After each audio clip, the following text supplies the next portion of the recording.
L'hiver 1875 s'est abattu sur le territoire du Nouveau-Mexique comme un hymne silencieux et solennel, transformant cette frontière impitoyable en un lieu presque sacré.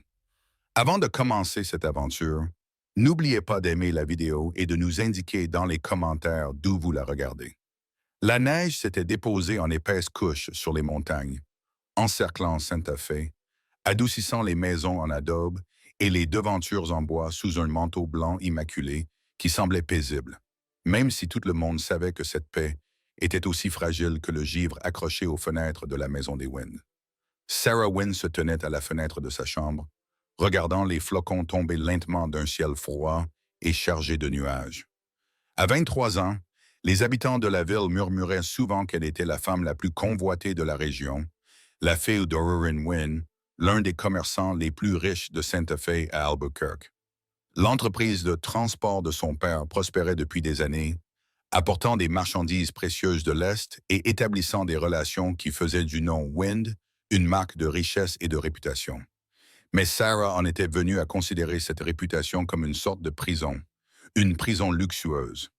Oui, avec ses tables raffinées, ses robes en soie provenant de villes lointaines et ses réceptions où chaque sourire semblait avoir été répété. Elle dérivait dans cette vie comme un fantôme jouant son rôle avec un sang-froid parfait, tandis qu'une douleur silencieuse en elle réclamait quelque chose qu'elle ne pouvait nommer. Mademoiselle Sarah, votre père souhaite vous parler dans son bureau, appela Brina, la gouvernante, depuis le seuil de la porte. Sarah se détourna de la fenêtre en lissant le velours vert foncé de sa robe. Merci, Bréa. Dites-lui que je descends tout de suite. Elle descendit le grand escalier, ses doigts gantés effleurant la rampe polie, et elle perçut le murmure des voix provenant du bureau de son père. La voix tonitruante d'Orrin et une autre voix plus grave, plus posée, parlant un anglais teinté d'accent. Un partenaire commercial, supposa-t-elle. Orrin Wynne passait son temps à conclure des affaires, à développer son empire. Elle commença à contourner le bureau pour se diriger vers le salon où sa mère, Liz, était probablement en train de coudre près de la cheminée lorsque la voix de son père retentit. « Sarah, viens ici, ma fille. Je veux te présenter quelqu'un. » Elle hésita. Les femmes n'étaient généralement pas présentes lors des discussions commerciales, mais Orrin ne suivait jamais les règles habituelles. Il estimait que même ses filles devaient comprendre le fonctionnement du commerce. Après avoir pris une profonde inspiration, Sarah entra, et à cet instant, son monde bascula. L'homme debout à côté du bureau de son père ne ressemblait à personne qu'elle ait jamais vu. Grand, facilement plus d'1,80 m, avec des épaules larges qui donnaient une impression d'étroitesse au petit bureau. Il portait des jambières en dème et une chemise alliant un style patchwork à la praticité des pionniers. Une ceinture cloutée d'argent lui serrait la taille, ses cheveux, longs et noirs comme une nuit sans étoiles, tombaient en vagues lâches sur ses épaules. Mais c'était son visage aux traits anguleux, sa mâchoire carrée et ses yeux sombres comme l'ombre d'un canyon qui la stupéfiait. Un seul regard lui donna l'impression d'un choc en plein cœur. « Ah, te voilà !» dit Orrin, sans remarquer la tension électrique qui régnait dans la pièce. « Sarah, voici Eric. Il est ici pour discuter du passage en toute sécurité de nos convois de chariots à travers les terres Apaches. » Arrow. Son nom seul semblait vibrer dans l'air. Il ne s'inclina pas et ne baissa pas la tête comme les gentlemen raffinés auxquels Sarah était habituée.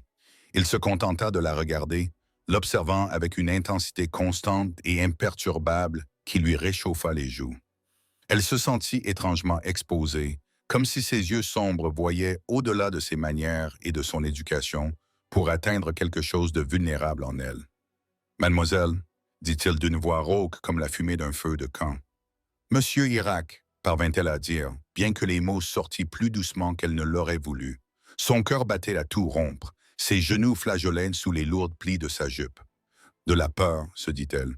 Ce devait être de la peur. Arik était apache, issu du peuple dont les associés de son père parlaient à voix basse, avec inquiétude. Le traité était fragile. Ils disaient que les Apaches pouvaient se retourner sans prévenir. Elle aurait dû être terrifiée. Mais la chaleur qui envahissait son corps, son souffle coupé, rien de tout cela ne ressemblait à de la peur. « Juste un rocher », corrigea-t-il doucement, les yeux toujours rivés sur les siens. Un léger sourire se dessina au coin de sa bouche, comme s'il savait exactement quel tumulte il provoquait. « Sarah, pourquoi ne demandes-tu pas à Brina de nous apporter du café ?» suggéra Orrin. Cela pourrait prendre un certain temps. Elle acquiesça, soulagée d'avoir une excuse pour échapper à ce regard perçant. Mais alors qu'elle se retournait, elle sentit le regard d'Eric posé sur elle, lourd comme deux braises ardentes dans son dos. Ses mains tremblaient lorsqu'elle referma la porte derrière elle.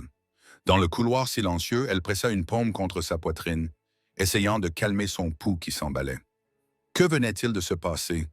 Elle avait rencontré de nombreux prétendants approuvés par les clients de ses parents, les amis de la famille. Aucun ne lui avait jamais fait ressentir cela. Aucun ne l'avait jamais bouleversé à ce point, comme si le sol s'était dérobé sous ses bottes. Elle retrouva Brina dans la cuisine et lui transmit la demande de son père d'une voix bien plus calme que la tempête qui faisait rage en elle.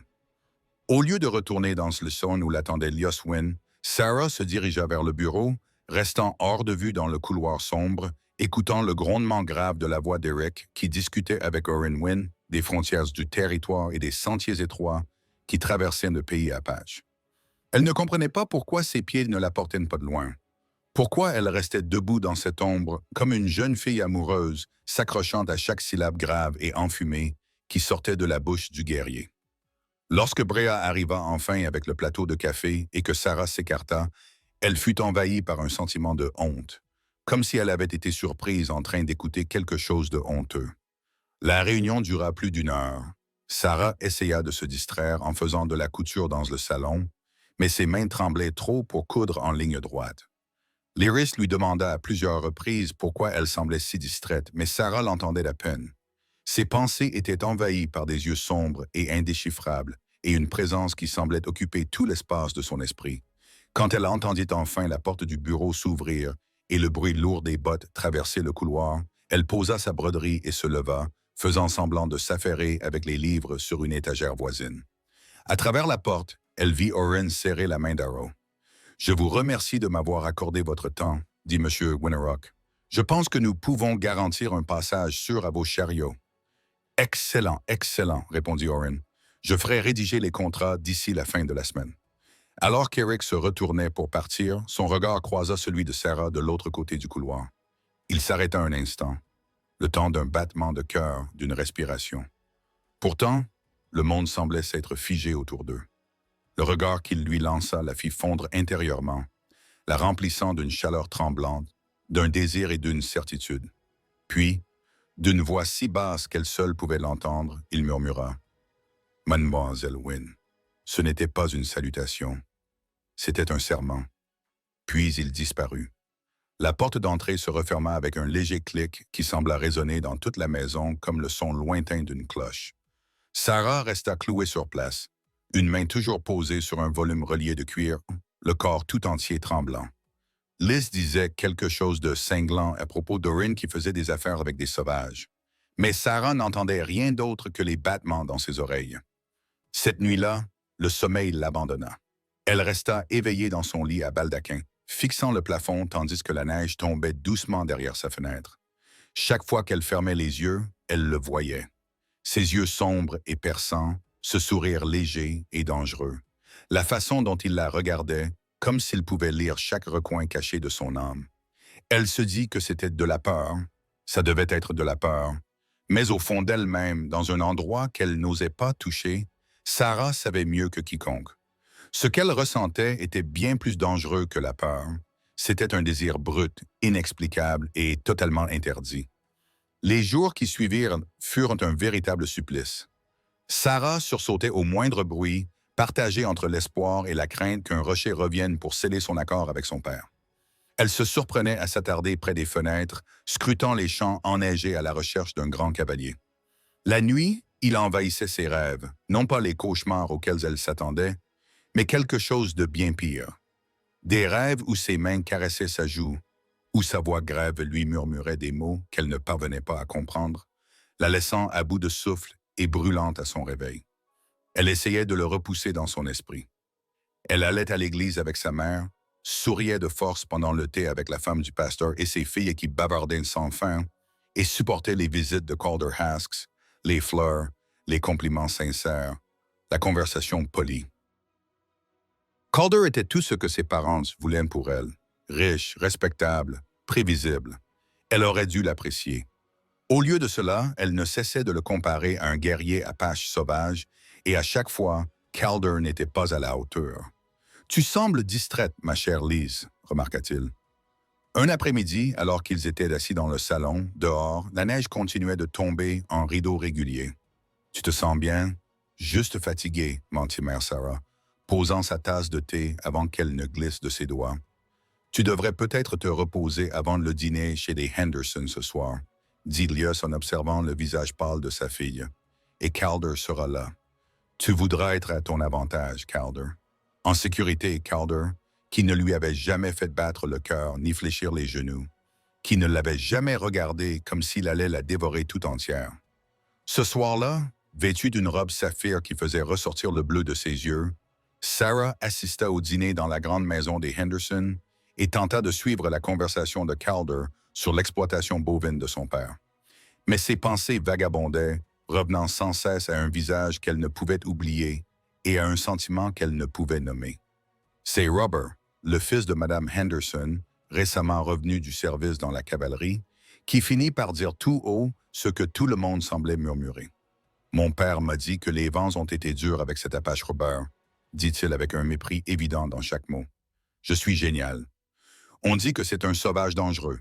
Les gens prétendent qu'il a tué plus d'hommes blancs qu'on ne peut en compter. » La fourchette de Sarah heurta bruyamment son assiette. Toute la table se tourna vers elle. « Désolé, » dit-elle rapidement, le visage rouge de honte. « Je suis maladroite. L'Irak est un homme compliqué, » dit M. Henderson, d'un ton plus posé que celui de ses fils. C'est certainement un combattant féroce, mais depuis le traité, il a honoré sa parole plus que certains de ses adversaires. C'est toujours un sauvage, insista Robert. Aucune diplomatie ne changera ce qu'ils sont. Robert, s'il te plaît, murmura Madame Henderson d'un ton sec, en jetant un regard nerveux à Sarah. Ce n'était pas à table, mais les mots étaient déjà profondément ancrés dans la poitrine de Sarah. Son estomac se retourna. Était-ce vraiment ce qu'il était? Un tueur, un monstre, tel qu'il le décrivait? Elle repensa à ses yeux sombres, à ce petit sourire entendu, à la façon dont il la regardait, comme si elle était quelque chose de rare. Quelque chose qu'il avait immédiatement reconnu et revendiqué sans parole. Il y avait là de l'intelligence et autre chose, quelque chose qui faisait appel à une partie d'elle-même dont elle ignorait l'existence. Sarah s'excusa plus tôt que prévu, prétextant un mal de tête qui n'était pas tout à fait un mensonge. Calder Hask proposa de la raccompagner, mais Orrin Wynne le repoussa d'un geste et appela la calèche familiale. Le trajet du retour se déroula dans un silence presque total, son père perdu dans ses pensées professionnelles, sa mère somnolant légèrement contre les coussins, tandis que Sarah regardait la neige éclairée par la lune, essayant de donner un sens à la tempête qui faisait rage dans sa poitrine. Elle avait grandi dans le luxe et avait été élevée depuis son enfance à valoriser les convenances avant tout. Elle aurait dû être horrifiée par la façon dont une pierre l'avait bouleversée. Elle aurait dû être reconnaissante de l'affection solide et prévisible de Calder. Au lieu de cela, elle se sentait comme étouffée. Le sommeil refusait de venir cette nuit-là. Enveloppée dans une lourde cape, elle descendit discrètement et se dirigea vers la bibliothèque. La maison était calme, le personnel s'était retiré depuis longtemps. Elle alluma une lampe et se dirigea vers les étagères de son père, remplies de livres sur le territoire. Il y avait des journaux d'explorateurs, des rapports de soldats, des récits de commerçants qui avaient parcouru ces terres avant l'arrivée du chemin de fer et du télégraphe. Elle parcourut les passages décrivant les guerriers Apaches, leur protection farouche de leur territoire, les batailles livrées et perdues. Son regard s'arrêta sur quelques mentions éparses d'Eric, toujours accompagnées de crainte et d'admiration réticente. Le plus féroce d'entre eux, avait écrit un soldat, un homme qui n'a jamais reculé devant un combat, qui n'a jamais cédé, qui n'a jamais épargné un ennemi. Mais une autre source, un prêtre franciscain qui avait vécu parmi les Apaches, brossait un tableau différent. Un homme d'une perspicacité hors du commun et d'un honneur surprenant, disait le prêtre. Bien que mortel au combat, il est considéré par son peuple comme d'une sagesse hors du commun. Il parle plusieurs langues, comprend clairement les deux mondes et a travaillé plus que quiconque pour préserver la paix fragile. Sarah ferma le livre, les doigts tremblants. Qui était-il vraiment? Le tueur impitoyable dont Robert Henderson avait craché son venin, le chef réfléchi décrit par le prêtre, ou quelque chose de bien plus complexe, un homme façonné par un monde cruel, marchant sur la corde raide entre deux nations qui se toléraient à peine. Et pourquoi s'en souciait-elle? Elle connaissait la réponse, même si elle essayait de la cacher. Elle s'en souciait parce que tout en elle avait changé au moment où leurs regards s'étaient croisés. Elle n'avait pas pu s'empêcher de penser à lui. Ouais, fille, pas un seul instant depuis ce jour-là. Ciel et des aides-là. Elle voulait le revoir, et la force de ce désir la terrifiait. L'occasion se présenta 2 semaines plus tard, d'une manière qu'elle n'aurait jamais imaginée. Oren Wynn annonça au petit déjeuner qu'il se rendrait à Albuquerque pendant plusieurs jours pour superviser une livraison en provenance de Saint-Louis. Laris vous déclara immédiatement qu'elle l'accompagnerait. Elle souhaitait inspecter les tissus. Les boutiques d'Albuquerque étaient bien supérieures à celles de Santa Fe. « Tu resteras ici avec Brina et le personnel, » dit sa mère. « Madame H t'a invité à prendre le thé jeudi et la femme du pasteur t'attend samedi. Tu seras parfaitement bien chaperonnée. » Sarah acquiesça docilement, bien que son cœur battît à tout rompre. Elle n'avait pas connu depuis son enfance plusieurs jours sans que ses parents surveillent sa liberté. Ils partirent le lendemain matin dans une lourde calèche, émitouflée dans des manteaux d'hiver. Sarah resta sur les marches, agitant la main jusqu'à ce que la calèche disparaisse au détour d'un virage. Lorsqu'elle se retourna vers la maison, elle se sentit à la fois étrangement libre et inopinément seule. Cet après-midi-là, elle dit à Bina qu'elle allait rendre visite au Hask. Au lieu de cela, elle sella son cheval, Juniper, et se dirigea vers les contreforts. Imprudente, oui, les jeunes filles n'étaient pas censées voyager seules, surtout dans un pays où le danger guettait à chaque coin de rue. Mais Sarah avait besoin d'air. Elle avait besoin de quelque chose de réel. La neige avait enfin laissé place au soleil, scintillant sur le paysage, comme si le monde avait été saupoudré de diamants. Elle guida Juniper sur le sentier familier qu'elle avait emprunté des centaines de fois lorsqu'elle était enfant, avant que Laris ne décide que de telles activités étaient inconvenantes pour une jeune femme bien élevée. Le froid lui piquait les poumons, mais elle se sentait vivante pour la première fois depuis des semaines. Elle ne se rendit compte qu'elle était observée qu'après avoir négocié un virage du sentier. Un rocher se trouvait à quelques pas, immobile comme une statue. Ses yeux sombres et indéchiffrables étaient fixés sur elle. Sarah retint son souffle. Juniper trépigna sous elle, sentant la tension qui parcourait sa cavalière. Le Zelwynnak dit, sa voix portant facilement dans l'air vif. « C'est dangereux pour vous de monter seul ici. Je... » Sa voix se brisa. Son pouls battait si fort qu'elle se sentit défaillir. « Je ne savais pas qu'il y avait quelqu'un d'autre ici. Je sais. » Il poussa son cheval en avant avec une assurance tranquille, réduisant la distance entre eux. « Je vous observais. » Ces mots auraient dû l'effrayer. Au lieu de cela, un frisson de pure chaleur la traversa. « Pourquoi ?» murmura-t-elle. Il amena son cheval à côté du sien. De près, il dégageait encore plus de force brute et de masculinité débridée, une présence qui la faisait se sentir petite et fragile. Son regard parcourut son visage et elle y vit une faim à peine contenue. « Parce que je ne peux pas m'en empêcher, » dit-il simplement. « Depuis le moment où je t'ai vu, je n'ai pas pu te sortir de mon esprit. Je ne peux m'empêcher d'imaginer ton goût, la sensation de tes cheveux entre mes doigts, les sons que tu émettrais si je... » Il s'interrompit brusquement, la mâchoire crispée.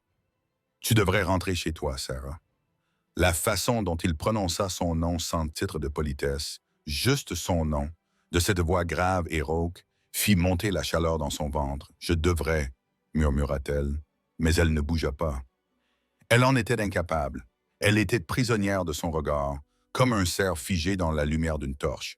D'un mouvement fluide et contrôlé, il fit glisser une pierre de son cheval. Il s'avança lentement vers elle, lui laissant toutes les chances de s'enfuir. Mais Sarah resta clouée sur place, serrant si fort la pluie que ses jointures blanchirent. Quand ses mains se refermèrent autour de sa taille, elle haleta, mais ne fit aucun geste pour résister. Il la souleva de la selle de Juniper, comme si elle ne pesait rien, et la posa doucement dans la neige. Mais il ne recula pas. Ses mains restèrent sur sa taille, brûlant à travers le tissu épais de son manteau d'équitation. « Tu devrais me craindre, » murmura Eroch, son visage à quelques centimètres du sien. « Je suis tout ce dont on vous met en garde. » Dangereux, indomptable, un homme qui pourrait détruire votre monde parfait d'un simple geste. « Je sais, » souffla Sarah. Et elle savait. Elle savait qu'à cet instant, cet homme pouvait tout détruire. Mais elle savait aussi qu'elle s'en moquait. Je sais qui vous êtes. Et vous?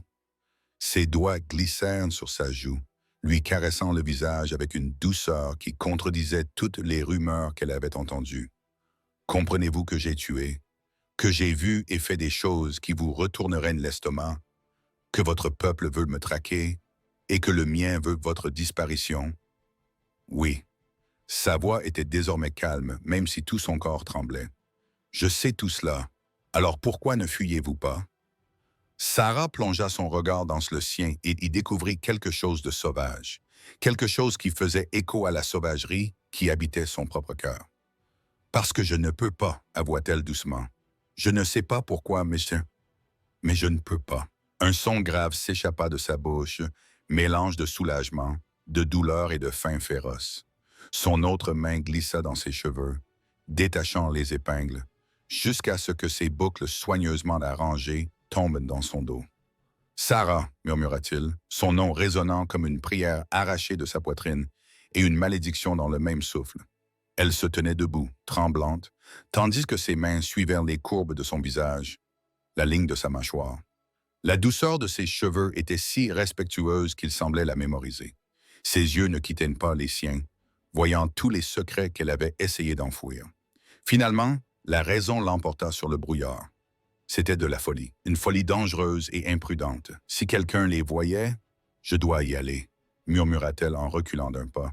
Arash retira instantanément ses mains, mais la tension était visible dans sa mâchoire crispée et le coin de ses yeux. « Oui, dit-il doucement, tu devrais. » Mais alors qu'elle se tournait vers Juniper, il l'attrapa par le bras, pas brutalement, mais avec suffisamment de fermeté pour qu'elle trébuche contre sa poitrine. Pendant une seconde à couper le souffle, leurs corps se pressèrent l'un contre l'autre, et elle sentit la chaleur intense qui émanait de lui, la puissance qui se cachait derrière sa retenue, le désir qu'il luttait pour contenir. « Je ne te ferai pas de mal, Irak, » dit-il d'une voix rauque comme du gravier. « J'avais juste besoin de savoir si ce que j'avais ressenti la première fois que je t'avais vu était réel. » Parvint à peine à articuler Sarah. « Et c'est pire que ce que j'imaginais. » Il recula d'un pas, le visage traversé par une expression de douleur. « Parce que maintenant, je sais que tu n'es pas seulement belle, tu es réelle, et je te désire plus que tout ce que j'ai jamais désiré dans ma vie. » Ses genoux faillirent en se dérober sous elle.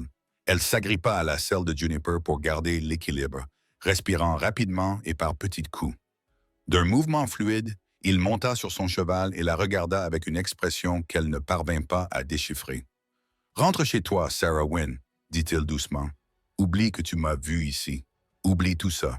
Épouse ton homme respectable et mène une vie tranquille. »« Tu oublieras ?» demanda-t-elle avant de pouvoir se retenir. Son sourire était vif et douloureux. « Non, je me souviendrai de chaque battement de cœur de cet instant pour le reste de mes jours. » Puis il fit demi-tour et s'enfonça dans les arbres, disparaissant sans un bruit, laissant Sarah seule dans la neige,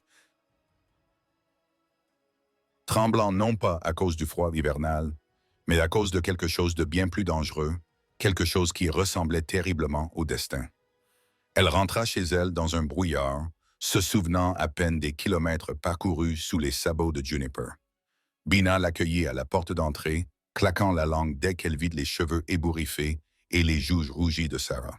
« Mademoiselle Sarah Mercy, on dirait que vous avez traversé une tempête à cheval. »« J'ai juste fait un trajet plus long que prévu, » répondit Sarah en tendant sa cape avec des doigts qui n'arrêtaient pas de trembler. Le vent s'est levé sur le chemin du retour. Elle se retira à l'étage et s'assit raide sur le bord de son lit, fixant son reflet dans le miroir de sa coiffeuse. Ses joues étaient rouges. Ses yeux étaient trop brillants. Ses cheveux étaient emmêlés autour de ses épaules. Elle ressemblait à quelqu'un qu'elle ne reconnaissait pas, ou peut-être, pour la toute première fois, à quelqu'un qu'elle était réellement. La sensation des mains d'Eric sur sa peau refusait de s'estomper. Même en fermant les yeux, elle pouvait encore sentir la chaleur fantomatique de sa paume sur sa joue.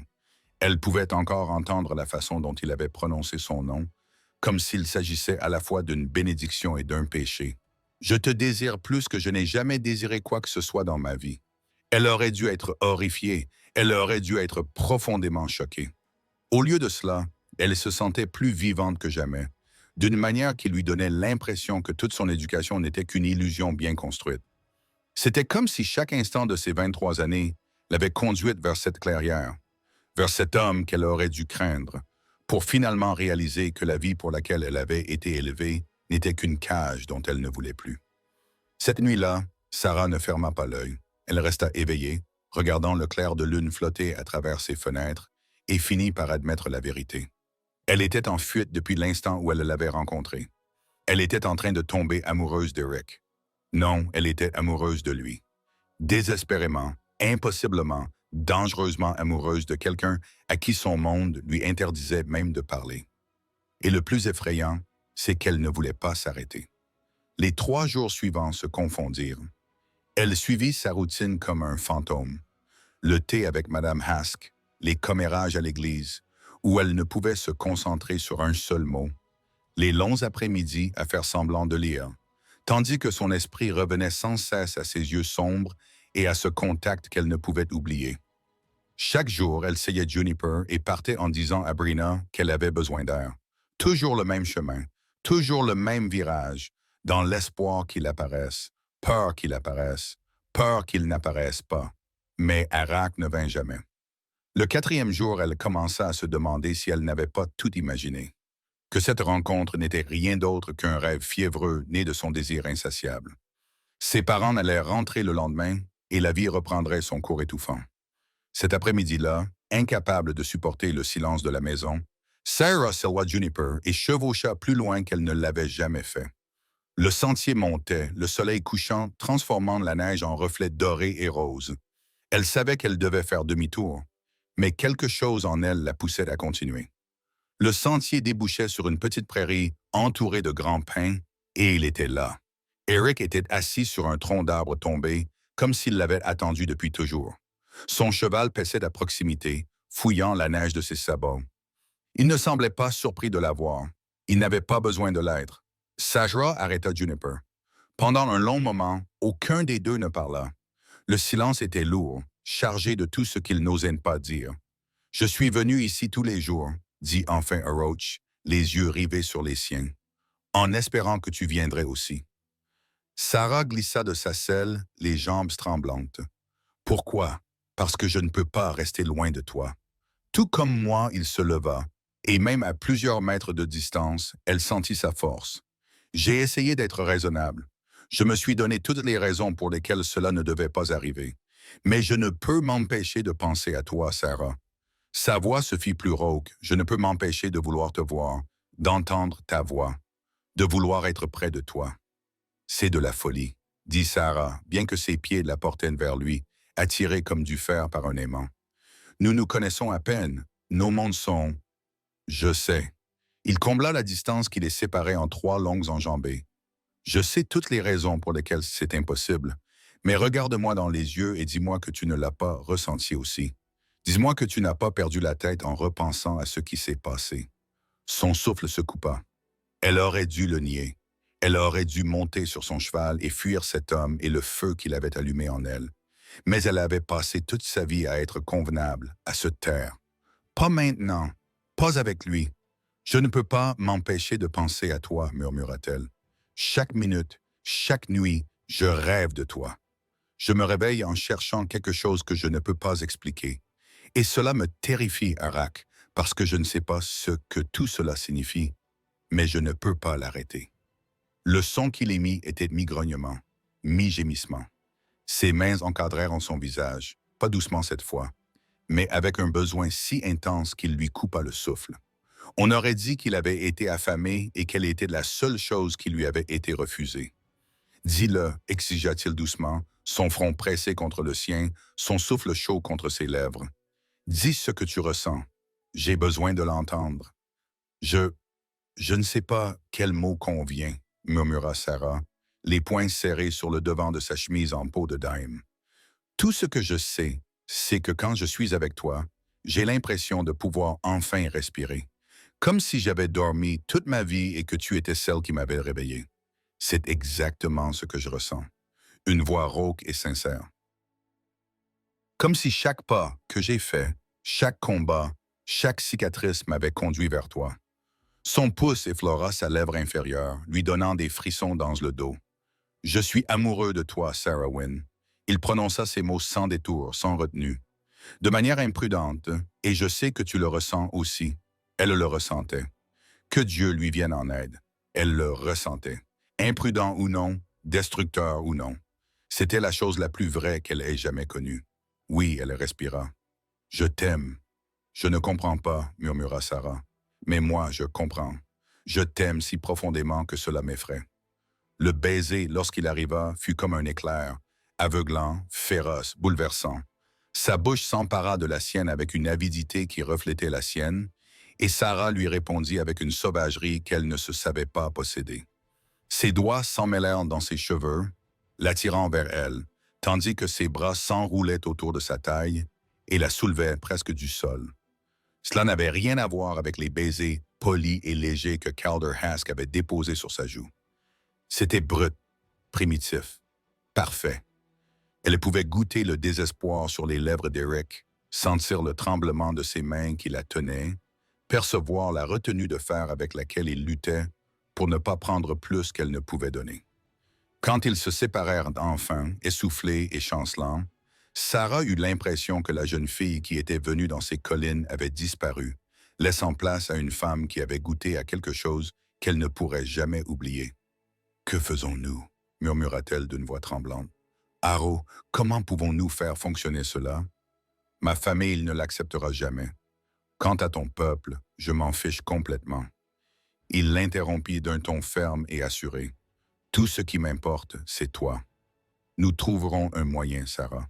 Nous le devons. » La réalité s'écroula autour d'elle, froide et brutale comme la neige sous leurs bottes. « Je suis censé épouser Calder H. Mes parents l'ont pratiquement annoncé. Et toi? Tu es Apache. La situation est fragile. Si quelqu'un découvrait cela, tout pourrait être détruit. Alors nous ferons attention. » Il la serra à nouveau contre lui, posant son menton sur ses cheveux. « Nous nous verrons en secret. Nous réfléchissons avant d'agir. Je ne te perdrai pas, Sarah Wynne. Pas maintenant que je t'ai trouvé. » Elle voulait tellement le croire. Elle voulait croire que l'amour pouvait combler la distance impossible entre leurs deux mondes. Mais elle avait été élevée en connaissant le prix d'un scandale, en sachant comment la société punissait ceux qui s'écartaient du droit chemin. « J'ai peur, murmura-t-elle contre sa poitrine. Peur de te perdre. Peur de ce que signifie t'aimer. Peur que cela nous détruise tous les deux. » « Alors laisse faire, dit Eric, d'une voix douce mais pleine de conviction. Que le monde entier tombe ensemble. Si je tais toi, rien d'autre n'a d'importance. » Ils restèrent enlacés dans cette clairière enneigée, alors que le soleil se couchait, s'accrochant l'un à l'autre, comme si leur seule volonté pouvait tenir le monde à distance. Et pendant un instant volé, cela semblait presque possible. Leur rencontre secrète devinrent d'un rythme dangereux, qui s'intensifiait chaque jour davantage. Sarah disait à Brina qu'elle rendait visite à des amis, faisait du shopping, des courses. Au lieu de cela, elle se rendait à la prairie où Arak l'attendait toujours. Parfois, ils parlaient jusqu'à ce que les étoiles apparaissent, partageant des histoires de leurs enfances très différentes, leurs peurs, leurs rêves. Parfois, elles s'asseyaient simplement côte à côte, satisfaites du calme, et parfois, le désir entre elles prenait le dessus sur tout le reste, et elles s'embrassaient jusqu'à en perdre le souffle et à en trembler. Sarah découvrit des bribes de son monde, les traditions que son peuple s'était battu pour protéger pendant les années brutales de la guerre, le rôle impossible qu'il tenait en tant qu'homme essayant d'empêcher deux nations de se déchirer. « Les missionnaires m'ont enseigné quand j'étais enfant, » lui dit-il un après-midi, alors qu'ils étaient assis ensemble sur un tronc d'arbre tombé, sa main entrelacée dans la sienne. « Mais j'ai rejeté leur tentative de me transformer en quelque chose que je ne suis pas. Depuis, je vis entre deux mondes, et ton peuple t'en veut pour cela, Sarah, » demanda-t-il doucement. « Ils me traitent de traître. » Sa mâchoire se crispa. « Ils disent que je les ai trahis en négociant avec ton père et des hommes comme lui. »« Est-ce vrai? » demanda-t-elle doucement. « Non, répondit-il d'une voix rauque. « J'essaie de garder mon peuple en vie. Les guerres sont finies. Nous avons perdu, mais cela ne signifie pas que nous devons tout abandonner. Si je peux les aider à conserver ne serait-ce qu'un petit bout de terre, quelques traditions, cela vaut toutes les insultes. » Elle lui serra la main. « Tu es courageux. Plus courageux que quiconque que j'ai jamais connu. Je ne me sens pas courageux avec toi, admit Arak. Tu m'as donné quelque chose à perdre. » Sarah comprit cela plus profondément qu'elle ne l'aurait jamais imaginé. Avant Arosh, sa vie avait été un chemin soigneusement tracé pour elle depuis longtemps. Maintenant, elle détenait quelque chose de fragile, de précieux, qui valait tous les risques, et cela rendait tout infiniment plus dangereux. Ses parents revinrent d'Albuquerque pleins d'enthousiasme, discutant des plans pour le mariage secret avec Calder Hask. Sarah resta assise pendant le dîner, tandis que sa mère décrivait la robe commandée à Saint-Louis, les fleurs, la liste des invités, et elle se sentit étouffée. Cette nuit-là, dans un moment de désespoir qu'elle n'aurait jamais osé quelques semaines plus tôt, Sarah sortit par la fenêtre de sa chambre, scella Juniper au clair de lune et s'enfonça dans l'obscurité. Eric était déjà dans la prairie, comme s'il avait senti sa peur à des kilomètres de distance. Elle trébucha dans ses bras, tremblante. « Il me force à l'épouser », sanglota-t-elle contre sa poitrine. En avril, ma mère a déjà commencé à tout planifier. Eric la serra fort dans ses bras, la rage le parcourant comme un fil tendu. « Alors nous nous enfuirons, dit-il. Ce soir, je t'emmènerai quelque part dans les montagnes. Ils ne nous trouveront jamais. Ils nous traqueront, murmura Sarah, bien que la tentation la déchire. Mon père a de l'influence. S'il pense que tu m'as enlevé, cela mènera à la guerre. » Eric termina d'un ton sombre. La paix volera en éclats. Mon peuple en paiera le prix. Ils se tenaient là, sous le clair de lune, prisonnières de force auxquelles aucun d'eux ne pouvait échapper. Sarah sentit son cœur se briser. « Il doit y avoir un autre moyen, supplia-t-elle. Il doit y en avoir un, mais aucun des deux n'en voyait. Les semaines qui suivirent furent une agonie. Sarah continua à faire semblant de se préparer pour un mariage qui ne lui appartenait plus. Elle s'échappait, dès qu'elle le pouvait, pour voler un autre moment avec Arak. Elle apprit chaque contour de son visage, la chaleur de ses mains, le son rare de son rire, doux, grave et dévastateur. Leur rencontre devint plus audacieuse, ne se limitant plus à leur prairie. Ils trouvèrent un refuge dans une vieille cabane abandonnée par les ouvriers du ranch, une grotte peu profonde surplombant la vallée, n'importe quel endroit qui leur offrait quelques heures volées. Et chaque fois qu'ils se rencontraient, le désir entre eux devenait plus difficile à contenir. « Nous ne pouvons pas, » murmura Sarah un après-midi, alors que ses lèvres traçaient un feu le long de sa gorge. Une tempête de neige hurlait à l'extérieur de la cabane, et elle était allongée à moitié sous lui sur un tas de vieilles couvertures. « Arik, nous ne pouvons pas. Si je ne suis pas, si Calder découvre que je ne suis pas, je sais. » Il se recula, respirant de manière irrégulière, les yeux brûlants. « Je sais, Sarah. Je ne ferai jamais rien qui rendrait ta vie plus difficile. » Sa voix se réduisit à un murmure. « Mais bon sang, c'est presque impossible de m'arrêter quand tu me regardes comme ça. Comment? Comme si tu voulais que j'oublie toutes les promesses que j'ai faites et que je te prenne. » Et c'est ce qu'elle voulait, que Dieu lui vienne en aide. C'était vrai. Elle voulait se donner à lui complètement, quel qu'en soit le prix. Mais la partie d'elle-même qui avait été élevée dans la société savait que les conséquences seraient désastreuses. « Dis-moi que nous trouverons un moyen, » supplia-t-elle en lui caressant le visage. « Dis-moi que ce ne sera pas tout ce que nous aurons. »« Nous trouverons un moyen, » promit Aroach, même si elle pouvait entendre le doute dans sa voix. « Je te jure, Sarah, que je trouverai un moyen de construire une vie avec toi. » Mais alors que Mars laissait place à Avril et que la date du mariage approchait, sa promesse semblait de plus en plus fragile. Calder H venait souvent, apportant des cadeaux et parlant poliment de leur avenir. Il était assez convenable, supposait-elle, un soutien de famille stable, un homme que ses parents approuvaient. Mais il n'était pas un roc, il ne ferait jamais battre son cœur, il ne réveillerait jamais la sauvagerie en elle que j'avais éveillée d'un seul regard. Avec Calder, sa vie serait respectable et complètement vide. Le point de rupture survint 2 semaines avant la cérémonie. Sarah arriva dans la prairie et trouva Arak qui faisait les 100 pas comme un prédateur pris au piège, dégageant une rage qui déferlait par vagues. « Que s'est-il passé? » demanda-t-elle en glissant du dos de Juniper. « Une expédition guerrière, » grogna-t-il. « Un groupe de jeunes guerriers a attaqué un village à l'est d'ici. 3 morts, des chevaux volés, son estomac se noua. Qu'est-ce que cela signifie? Cela signifie que la paix ne tient qu'à un fil. Ses mains se refermèrent sur ses épaules, presque douloureusement. Si le gouverneur ordonne des représailles, l'armée ne fera pas la distinction entre les coupables et les innocents. Mon peuple sera contraint de se défendre, et tout ce pourquoi tu as travaillé pourrait être réduit en cendres. Il termina. Elle déglutit péniblement. Que pouvons-nous faire? Rien. Le mot sortit avec amertume. Nous attendons et prions. Son étreinte s'adoucit, la colère laissant place à l'angoisse. Et cela signifie que nous ne pouvons pas continuer ainsi, Sarah. S'ils découvrent notre relation, s'ils pensent que je t'ai compromise ou que j'ai compromis les affaires de ton père. Non. Elle secoua violemment la tête. Je ne te laisserai pas partir. Je ne le ferai pas. Tu dois le faire. Arak la serra dans ses bras avec un désespoir qui lui brisa le cœur. Tu dois épouser Ash. Vis ta vie. Oublie-moi. Je ne pourrai jamais t'oublier, murmura-t-elle avec férocité. Tu es dans mon sang, Arak. Tu fais partie de moi et tu fais partie de moi, dit-il d'une voix brisée. Il l'embrassa, puis profondément, douloureusement, comme un homme qui dit adieu à son seul réconfort. Quand ils se séparèrent, elle pleurait.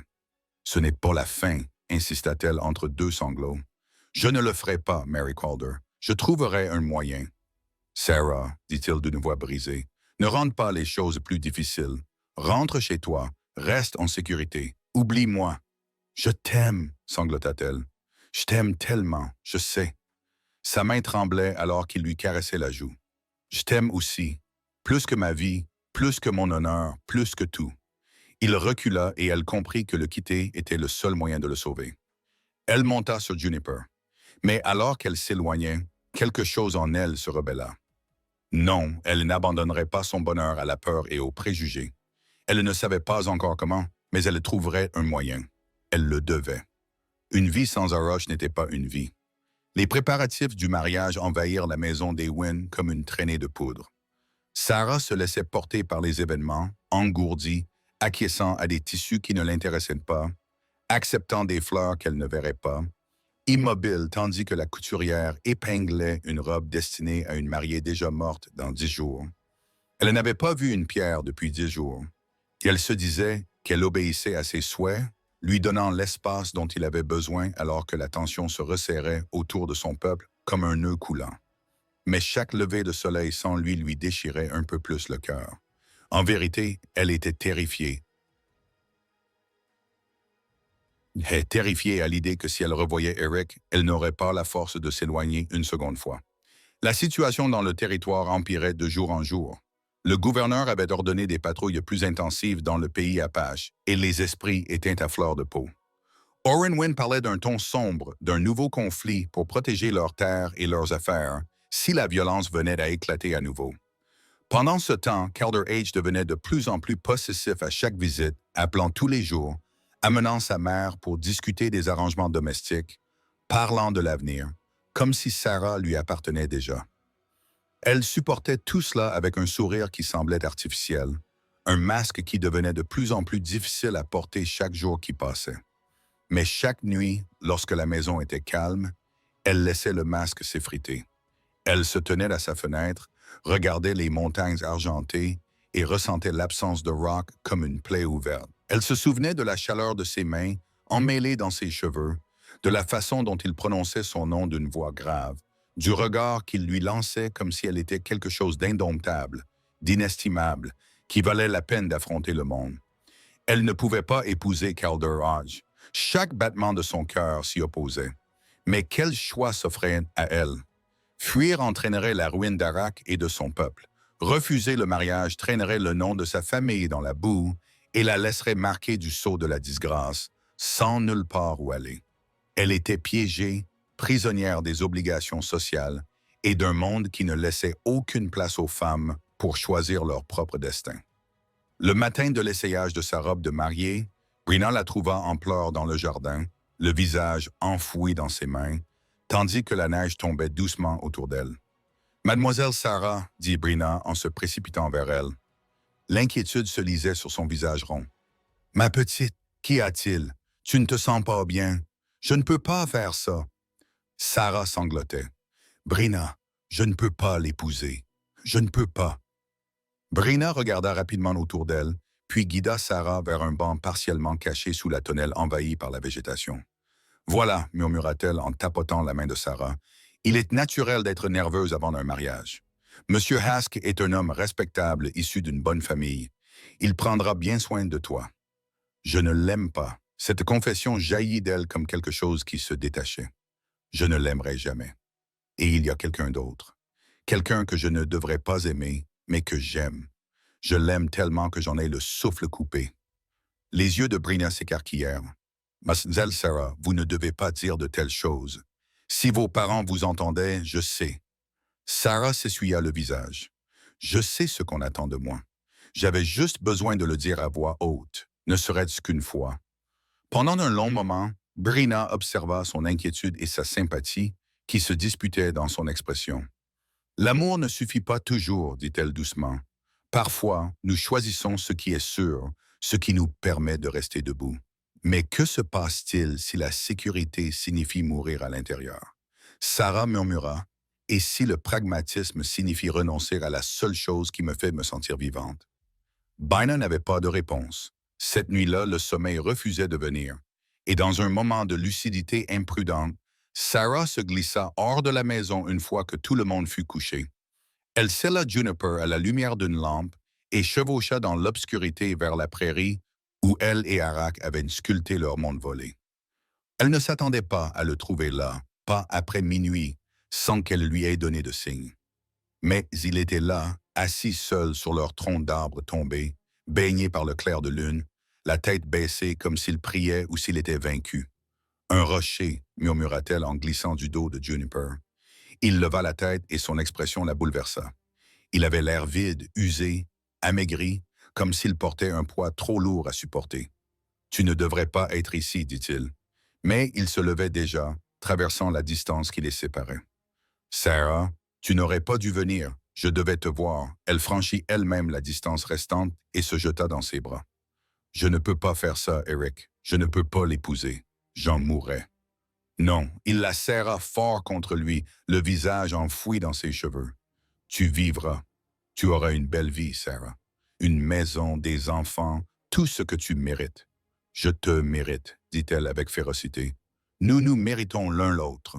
Peu importe ce que cela coûtera. Je ne te laisserai pas partir. » Arak s'écarta, lui saisissant les épaules. « Comprends-tu ce que tu dis? Si tu refuses d'épouser H, tu perdras tout. Ta famille te rejettera. Tu n'auras plus rien. Je t'aurai, toi. Et quelle vie pourrais-je t'offrir? » Sa voix se brisa sur ces mots. « Nous serions pourchassés, Sarah, par ton peuple et le mien. Nous passerions le reste de nos jours à fuir. Est-ce vraiment ce que tu veux? » Elle soutint son regard sans hésitation. « Si c'est le seul moyen pour nous d'être ensemble, oui, je préfère passer un seul jour avec toi plutôt que toute une vie en sécurité avec quelqu'un d'autre. » Il poussa un son rauque, comme si la vérité l'avait profondément touché. « Tu ne sais pas ce que cela signifierait, » murmura-t-il. « Tu n'as jamais souffert de la faim, jamais souffert du froid, jamais passé ta vie à regarder derrière toi. Alors apprends-moi, dit-elle, en saisissant ses mains et en les pressant contre son cœur. Emmène-moi ce soir, tout de suite. Nous affronterons cela ensemble. » Pendant un instant, elle vit une lueur d'espoir sauvage briller dans ses yeux, un espoir qui correspondait au feu qui brûlait dans elle. Mais alors, la réalité qu'elle avait essayé d'ignorer s'abattit à nouveau sur lui. « Les raids, dit-il d'une voix basse et désespérée. « Sarah, si je disparais avec toi maintenant après ce qui s'est passé, ils jureront que je t'ai enlevé. Ils s'en serviront comme justification pour attaquer mon peuple, les femmes, les enfants, les anciens. » Une froide terreur l'envahit. Elle avait été tellement consumée par son propre désir qu'elle n'avait pas envisagé toutes les conséquences. Et Aroch avait raison. Leur amour ne pouvait pas se payer au prix de vies innocentes. « Alors, que faisons-nous? » murmura Sarah. « Dis-moi qu'il y a un moyen. S'il te plaît, Aroch, dis-moi qu'il y a un moyen. » Il la serra à nouveau contre lui, et elle sentit le tremblement qui le parcourait. « Je n'ai pensé à rien d'autre pendant des jours, » avoua-t-il d'une voix basse et rauque, essayant de trouver une solution qui ne se solderait pas par le sang et la ruine. « Et je reviens toujours à une seule option qui pourrait fonctionner si la chance est de notre côté. Dis-moi. » « J'ai des contacts, dit lentement Aroch, des gens qui me doivent des faveurs. Je pourrais organiser un passage sûr vers le Mexique, dans un endroit où personne ne nous connaît. Son cœur se gonfla d'un espoir soudain. Alors faisons-le. Partons. Pas encore. Il prit son visage entre ses mains, le regard intense. Nous devons attendre. Le territoire doit se stabiliser. Ma disparition ne doit pas ressembler à un enlèvement. Et toi? Il prit une inspiration tremblante. Tu dois aller jusqu'au bout du mariage. Quoi? Sarah recula. Non, je ne peux pas. Écoute-moi, il resserra son étreinte, la maintenant fermement. Si tu refuses le mariage maintenant, le scandale éclatera instantanément. Ton père surveillera chacun de tes mouvements. Tu ne pourras plus respirer sans que quelqu'un ne le signale. Elle le fixa, horrifiée. Mais si tu épouses Husk, continua Eric, la voix brisée, tout le monde pensera que tu as accepté ton destin. Ils cesseront de te surveiller, et quand le moment sera venu, murmura Sarah, comprenant douloureusement, tu viendras me chercher. Oui, ce mot ressemblait à une promesse enveloppée de chagrin. Je viendrai te chercher, Sarah. Je le jure sur ma vie. Cela prendra peut-être des semaines, voire des mois, mais je trouverai un moyen. Sarah eut un serrement d'estomac. Il lui demandait d'épouser un autre homme, de vivre aux côtés d'un autre homme, tout en priant pour qu'Arak arrive à temps. Et si elle l'appelait, elle ne pourrait pas forcer le reste à sortir. Alors nous ferons face, dit Arak d'un ton sinistre. Je ne vais pas mentir, je déteste l'idée qu'il te touche. Ça me donne envie de verser du sang, mais ta sécurité est plus importante que ma jalousie. Et si c'est le prix à payer pour avoir une chance, dit Sarah en étouffant ses mots, alors je le paierai, je l'épouserai, je serai la femme parfaite et je t'attendrai. Une expression mêlée d'agonie et de soulagement traversa le visage d'Arak. Tu es plus courageuse que toutes les personnes que j'ai connues, murmura-t-il. Et je te promets que peu importe le temps que cela prendra, je reviendrai te chercher. Jure-le, exigea Sarah. Jure que tu ne me laisseras pas prisonnière de cette vie. Je le jure, dit-il en l'embrassant fougueusement, désespérément. Fuis si tu le dois. Fais semblant si tu le dois, mais tu es à moi, Sarah, gagne, et je suis à toi. Ni la distance, ni le temps, ni la bague d'un autre homme ne changeront cela. Je te retrouverai toujours. Cette nuit-là, ils firent l'amour dans le refuge froid de la cabane des lions, tandis que la neige tombait dehors. Sarah s'abandonna entièrement à lui. Son cœur, son corps, son espoir. Si c'était tout ce qu'ils auraient pendant des semaines ou des mois, elle voulait que cela reste gravé dans leurs âmes. Après, blottie dans ses bras sous des couvertures rugueuses, elle murmura « Et si quelque chose tournait mal?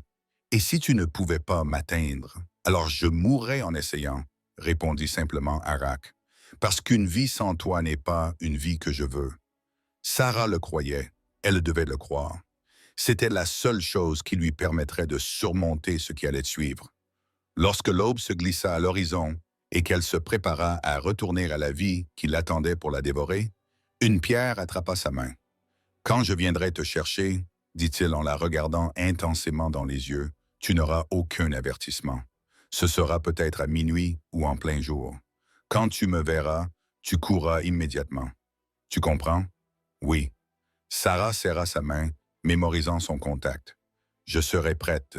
Je te chercherai à chaque instant. Bien. Il l'embrassa à nouveau, cette fois avec tendresse et douleur. Je t'aime, Sarah. Souviens-toi de cela quand tout deviendra sombre. Souviens-toi que quelque part, je me bats pour revenir vers toi. Je t'aime aussi, murmura-t-elle, plus que tout, plus que ma vie.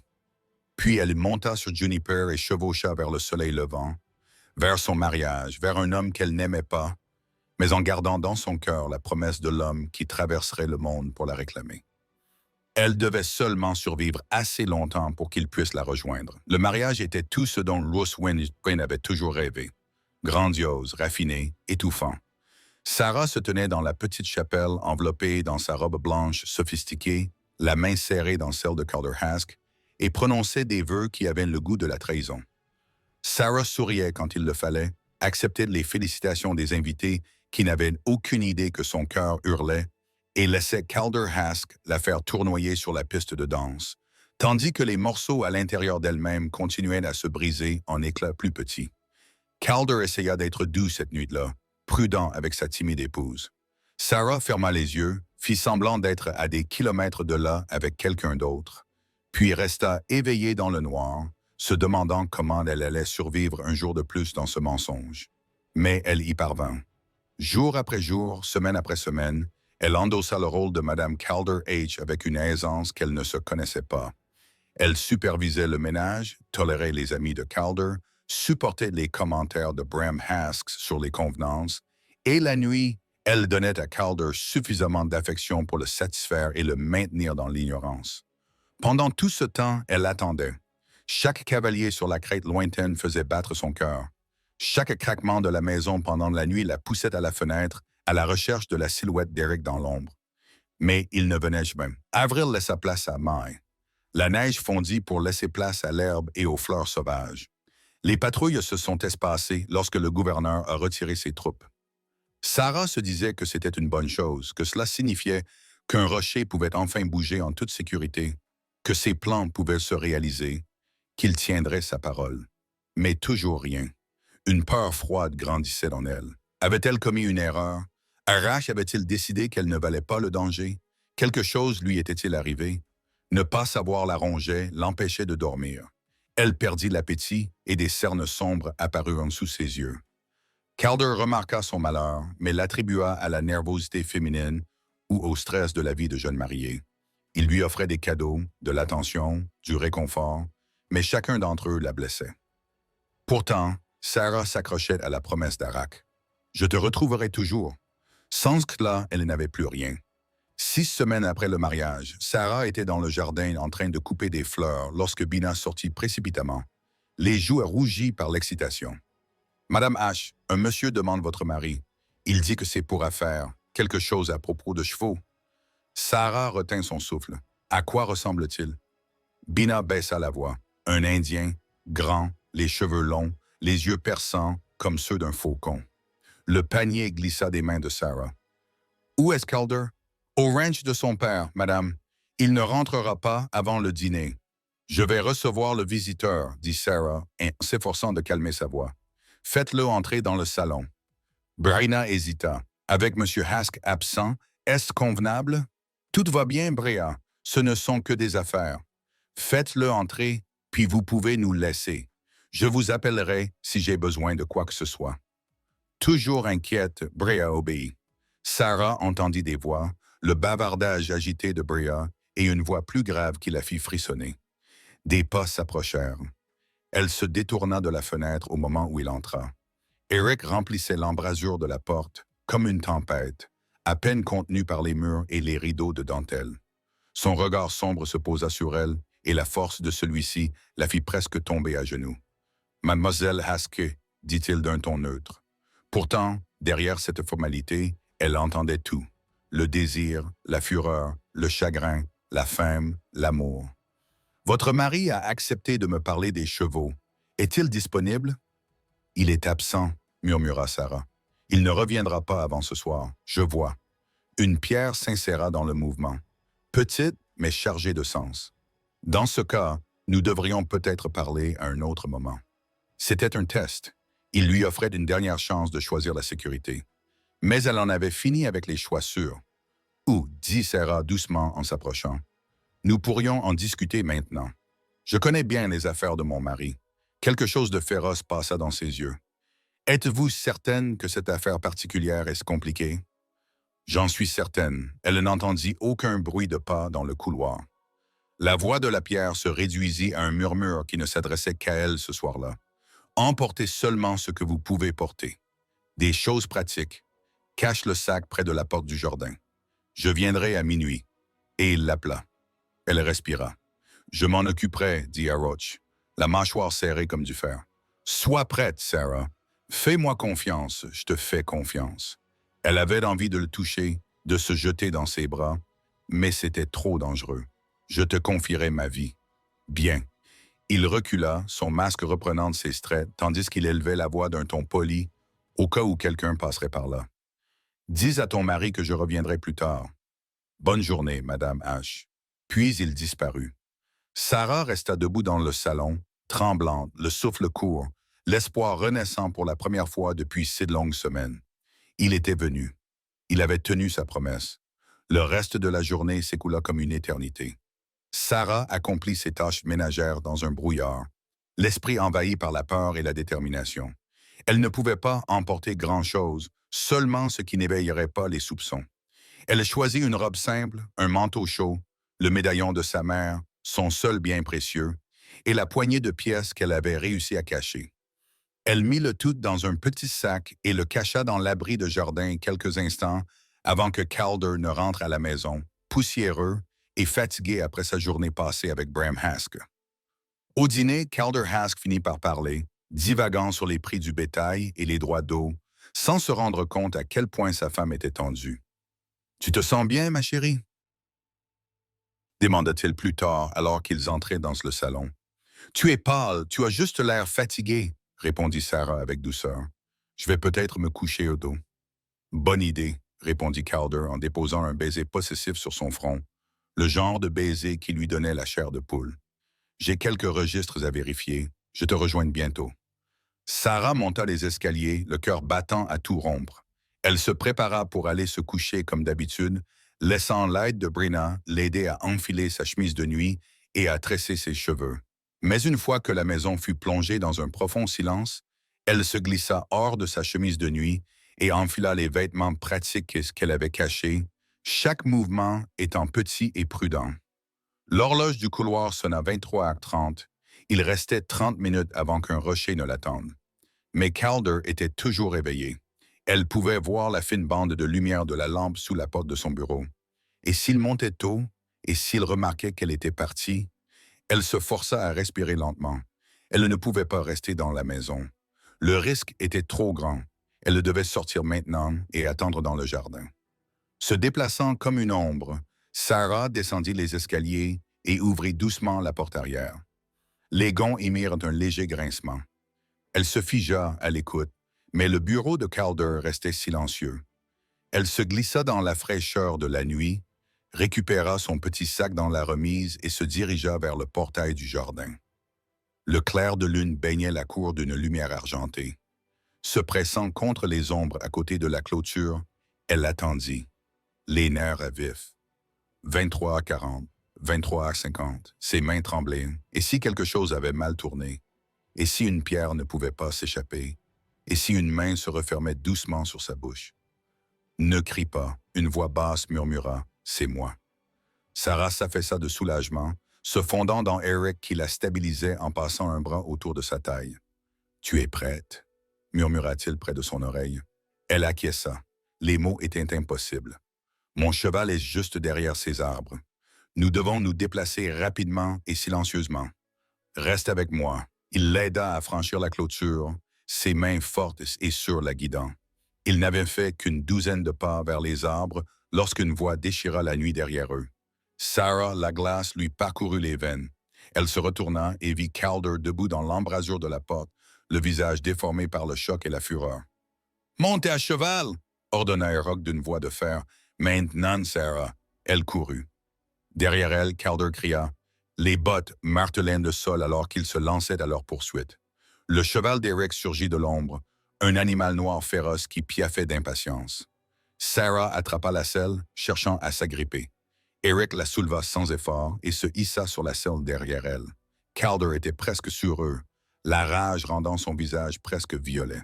« Espèce de sauvage !» hurla-t-il. « Tu me voles ma femme, je te ferai traquer et pendre. »« Elle n'a jamais été à toi. » rétorqua Eric d'une voix glaciale. « Elle a toujours été à moi. » Il donna un violent coup de pied dans l'étalon.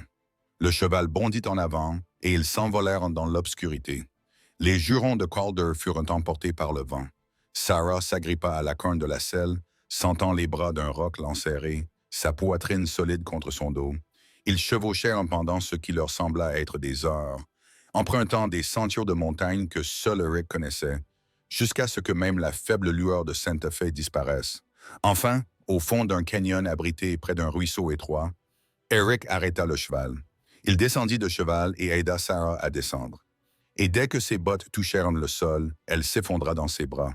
« Je pensais que tu ne viendrais pas, » murmura-t-elle, la gorge serrée contre sa poitrine.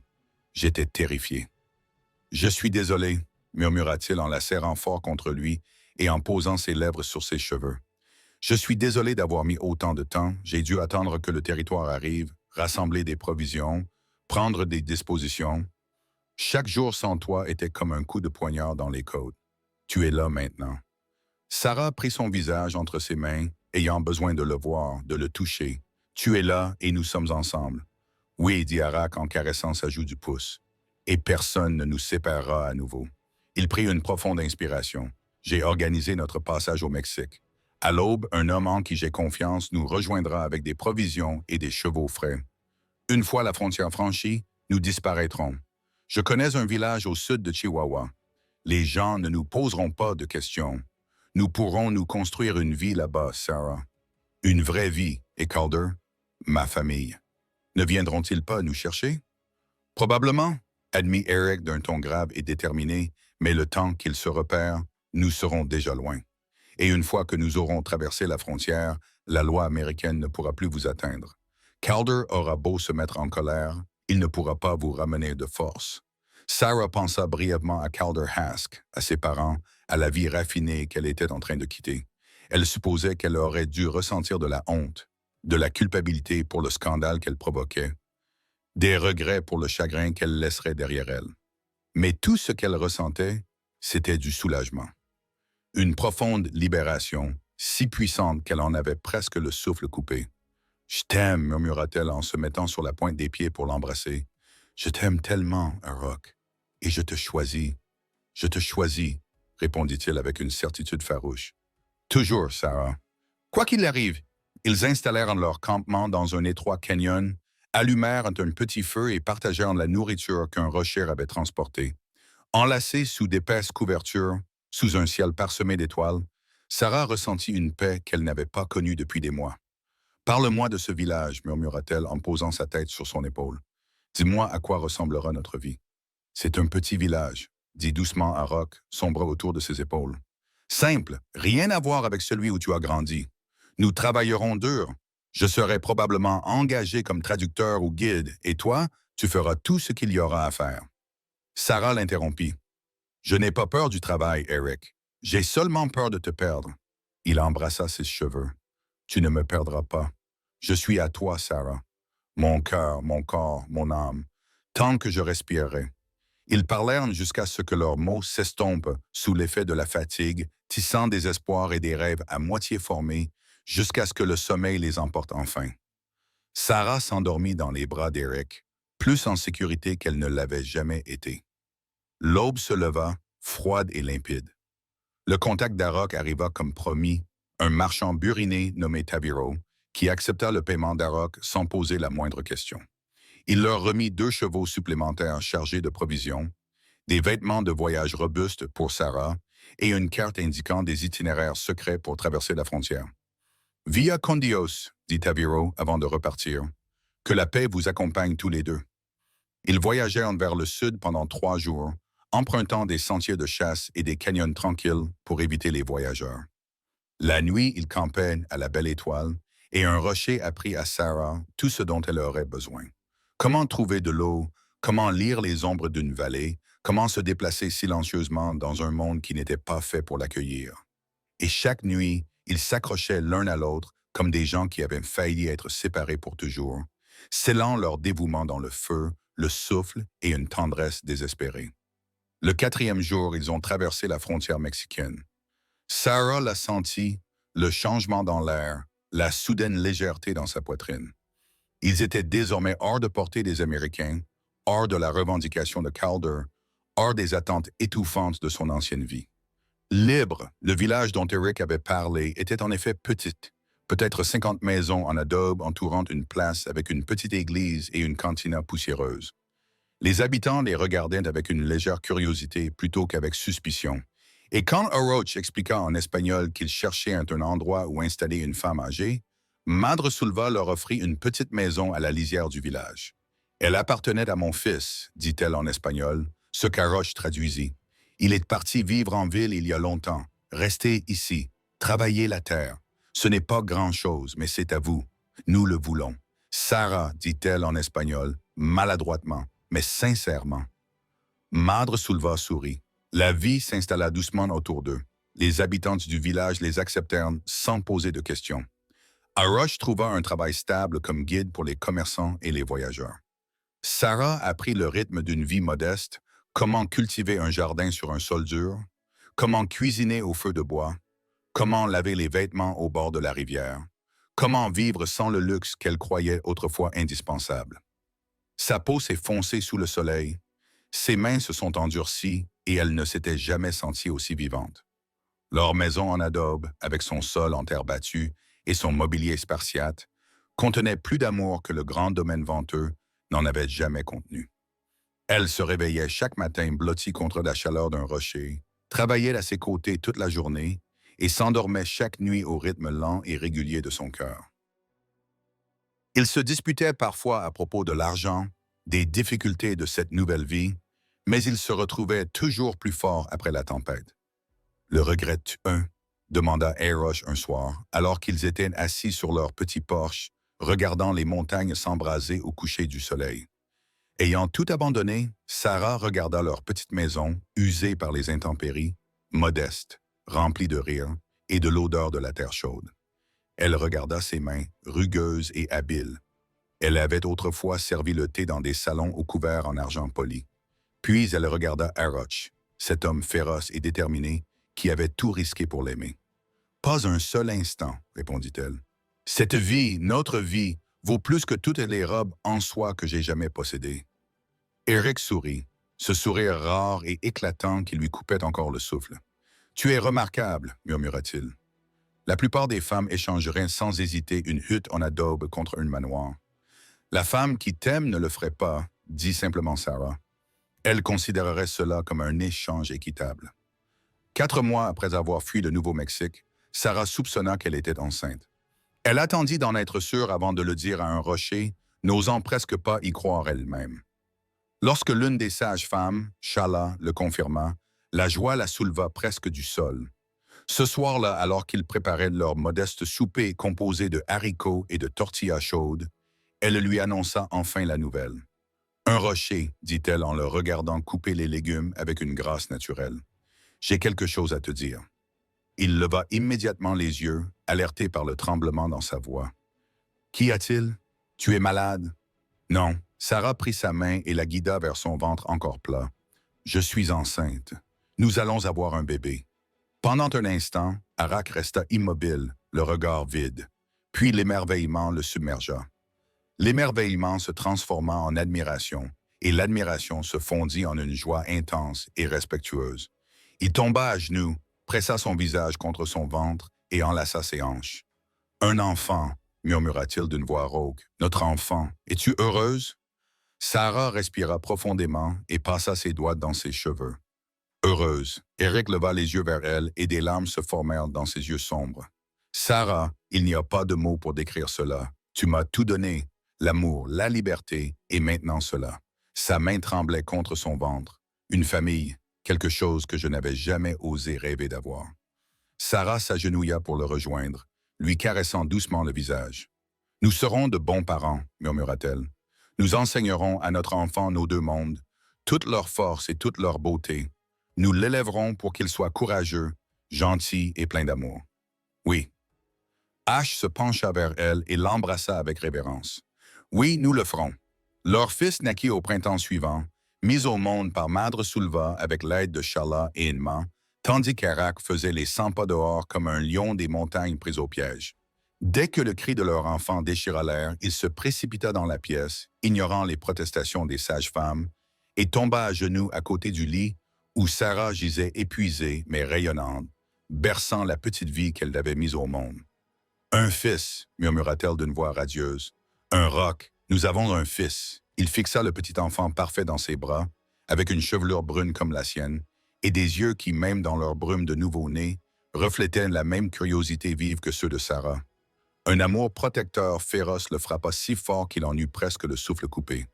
« Il est magnifique, » murmura Arrow en effleurant un petit poing serré du bout des doigts. « Tout comme sa mère. » Et Strong Sarah murmura fièrement, réchauffant sa voix fatiguée comme son père. Ils l'appelèrent Cairo, un nom qui reliait 2 mondes, comme ils espéraient qu'il le ferait un jour. Cairo Wynn était un rockné libre dans un village mexicain tranquille, de parents qui avaient défié tout le monde et tout pour revendiquer leur amour. Les années passèrent. Cole passa d'un petit paquet enveloppé dans des couvertures à un garçon vif et curieux qui courait à travers le village avec les enfants Emberfolk, parlant l'anglais apache et l'espagnol avec la même aisance. Il apprit à monter à cheval avant même que ses jambes ne soient assez longues pour atteindre les étriers, absorbant les connaissances plus vite qu'il ne pouvait lui enseigner et remplissant chaque recoin de leur vie d'une lumière agitée. Sarah et Ar se construisirent une belle vie. Arik gagnait un salaire régulier en guidant les voyageurs et en traduisant pour les commerçants, tandis que le jardin de Sarah les nourrissait à chaque saison. Au fil des années, ils réparèrent et agrandirent leur petite maison en adobe, la transformant en un lieu qui leur appartenait vraiment. Parfois, lors de soirées tranquilles, Sarah s'interrogeait sur son passé, sur Orin Wynn et Liswyn, se demandait si Calder H s'était remarié, si quelqu'un à Santa Fe murmurait son nom comme un exemple à ne pas suivre ou une tragédie lointaine. Mais ses pensées se faisaient de plus en plus rares, s'estompant comme du papier décoloré par le soleil. Sa vraie vie était ici, avec son fils, son mari, sa liberté. Un soir, alors que Cairo avait 4 ans, il grimpa sur ses genoux alors qu'elle était assise sous le porche, regardant le soleil se coucher dans le ciel. « Maman, dit-il d'une voix douce et sincère, Madre Sulva dit que toi et papa venaient de très loin. Est-ce vrai? » Sarah jeta un coup d'œil à un rocher qui s'était arrêté de réparer sa selle pour écouter. « Oui, petit ours, dit-elle en caressant les cheveux noirs de Cairo. « C'est vrai.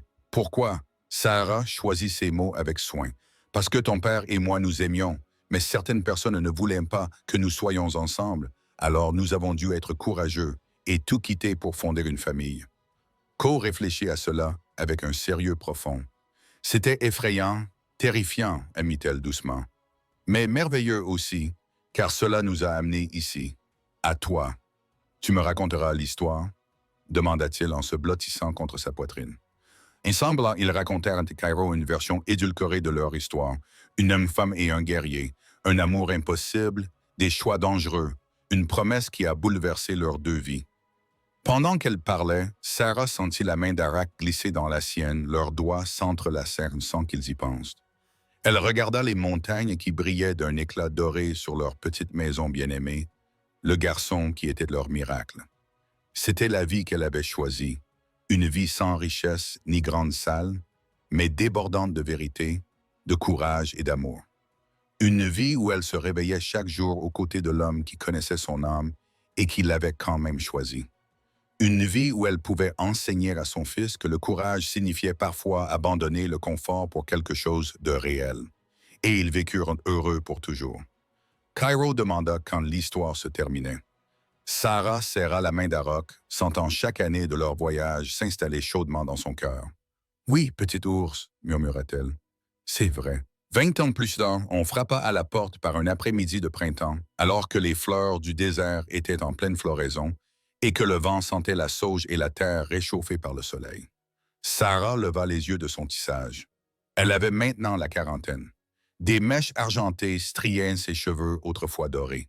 Son visage était marqué par des années de soleil, de rire et de dur labeur. « J'y vais, Cairo. » Devenu un homme grand et impressionnant, il avait les traits sombres d'Eric et les yeux bleus clairs de Sarah. Il travaillait comme guide et interprète, comme son père, mais rêvait de devenir enseignant. Sarah entendit des voix à la porte, la voix grave de Ciro et une autre voix plus âgée, tremblante d'émotion. Puis Crow apparut dans l'embrasure de la porte, l'air incertain. « Maman, quelqu'un veut te voir, quelqu'un d'autrefois. » Sarah se leva lentement, le cœur battant. 20 ans et personne de son ancienne vie ne les avait jamais retrouvés. Elle avait supposé qu'il l'avait depuis longtemps abandonné. Elle entra dans la pièce principale et se figea. Une femme se tenait dans l'embrasure de la porte et élégante, même dans ses vêtements usés par le voyage, les cheveux striés de gris, le dos droit, les yeux indubitables. Ses yeux. « Maman, » murmura Sarah.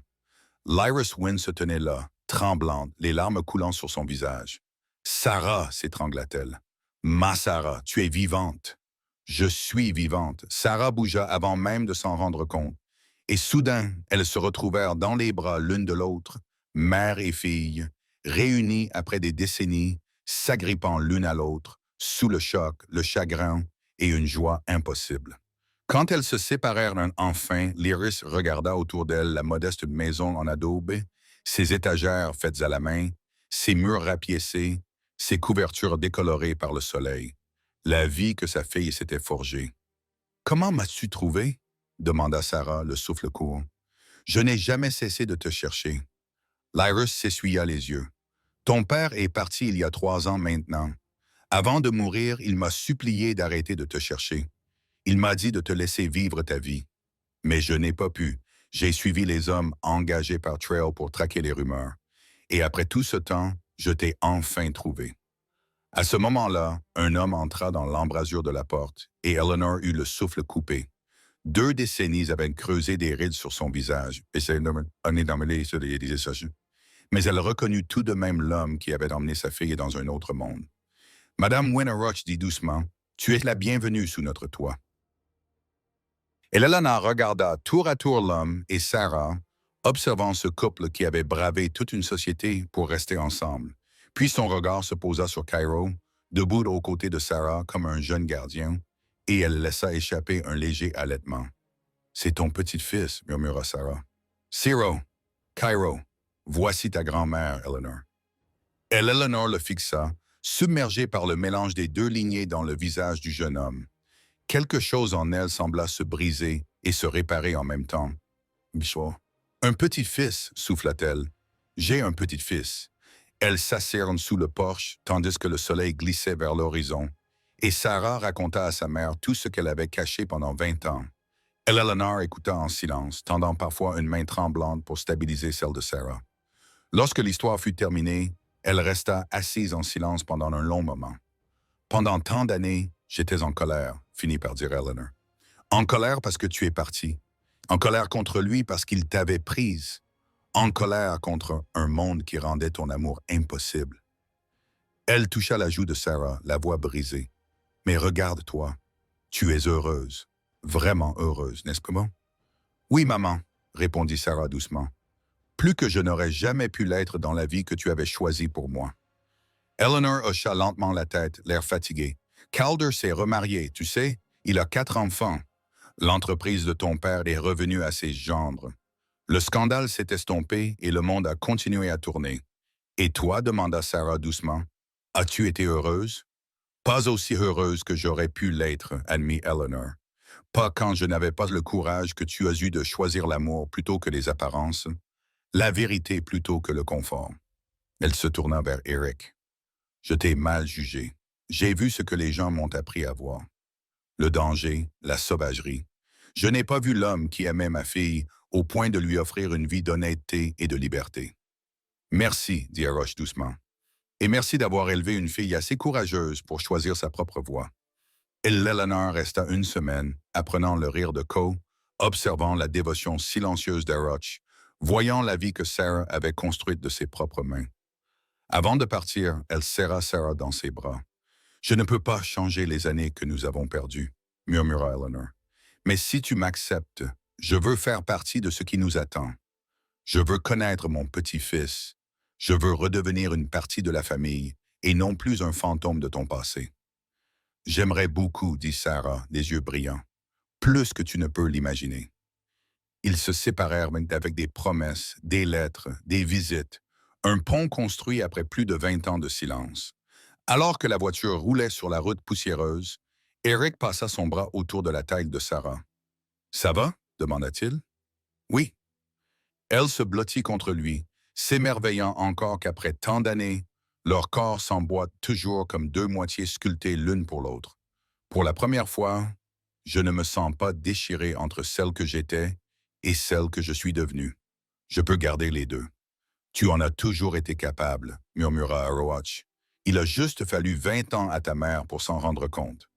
Cette nuit-là, allongée à ses côtés, tandis que Carol s'affairait dans la pièce voisine, Sarah repensa au long chemin sinueux qui l'avait mené des salons raffinés de Santa Fe à une humble maison en adobe au Mexique, d'une jeune fille protégée à une femme qui avait traversé toutes les tempêtes et en était ressortie plus forte. « Est-ce que tu le regrettes parfois? » demanda Aroach dans l'obscurité. La même question qu'il avait posée des décennies auparavant. Tout ce à quoi tu as renoncé. Sarah sourit contre sa poitrine. Tu le sais déjà.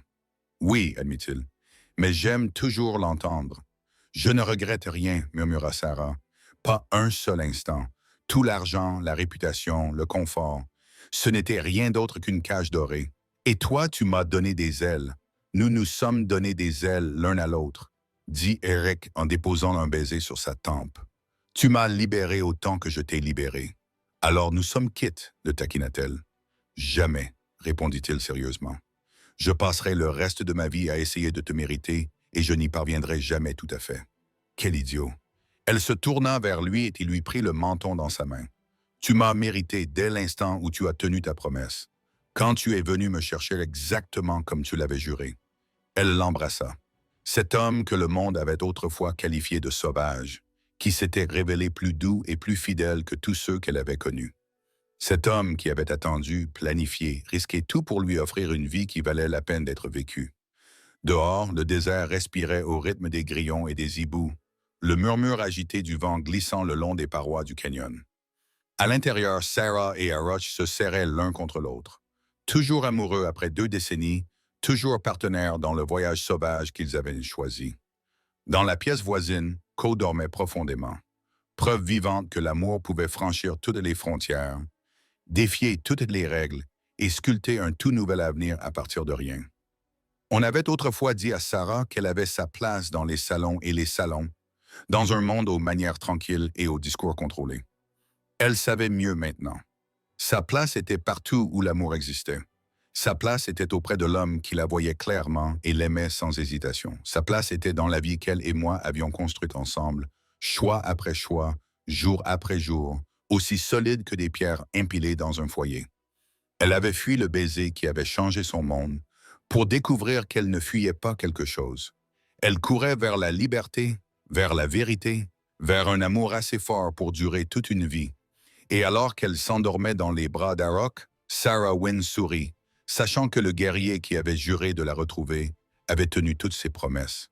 Il l'avait trouvée, il l'avait revendiquée, il l'avait aimée. Et ensemble, ils avaient façonné quelque chose de magnifique à partir des cendres qu'ils avaient laissées derrière eux. Merci de nous avoir écoutés. Si cette histoire vous a touché, je vous invite à rester avec nous pour découvrir d'autres récits authentiques du Far West. Des histoires qui rendent hommage à la résilience, à la tendresse et à l'esprit que Dieu a insufflé à ceux qui ont ouvert la voie. Abonnez-vous, partagez, laissez vos commentaires et rejoignez-nous à nouveau pour voyager à travers cette terre sauvage. Merci.